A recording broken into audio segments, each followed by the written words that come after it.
So there I am on trauma call, and we get an activation for a multiple pew, pew, pew, pew, pew. And this 23-year-old guy was minding his own business, which apparently is pretty dangerous to do around here. And he was involved with a drive-by pew pew and got pew pewed in the chest, pew pewed in the stomach, and then he ended up crashing into a ditch. Called 911, found his way to the emergency room where they were able to put a chest tube in. A chest tube is this device that essentially evacuates the air and the blood out of your lungs, and it helps you breathe better. I'm very impressed by my ER colleagues. They got in two 16-gauge IVs in each arm. They transfused some whole blood. Ends up in the operating room where I see him, and no one knows really anything about him. We don't know his weight, we don't know his real age, but he was probably young 20s.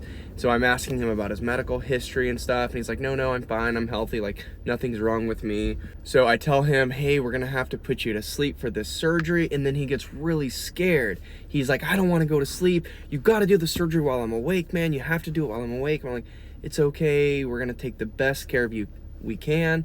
And you can't say things like, oh, it's gonna be okay, because you don't know if it's gonna be okay. These things are very serious, and it may not be okay. So the only reassurance you can really provide people like this are, we're gonna take the best care of you that we can. We're gonna give you the best opportunity that you have, okay? But I put the mask on him and I go to put him to sleep, and he goes, wait, no, wait, I have to come clean, man. I have to tell you something really important before you put me to sleep.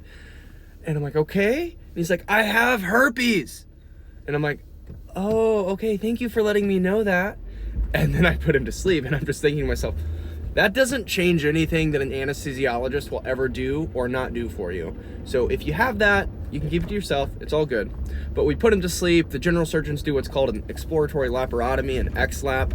They open up his stomach, they remove a kidney, they remove part of his intestines. He did really well with the breathing tube. I placed an A-line. We transfused a lot of blood products to get him by, and he ended up doing pretty well and going to the ICU. The moral of the story truly is that minding your own business is very dangerous, because almost every single patient I've ever had in the trauma bay was, quote, minding their own business before they got pew-pewed, stabbed, assaulted.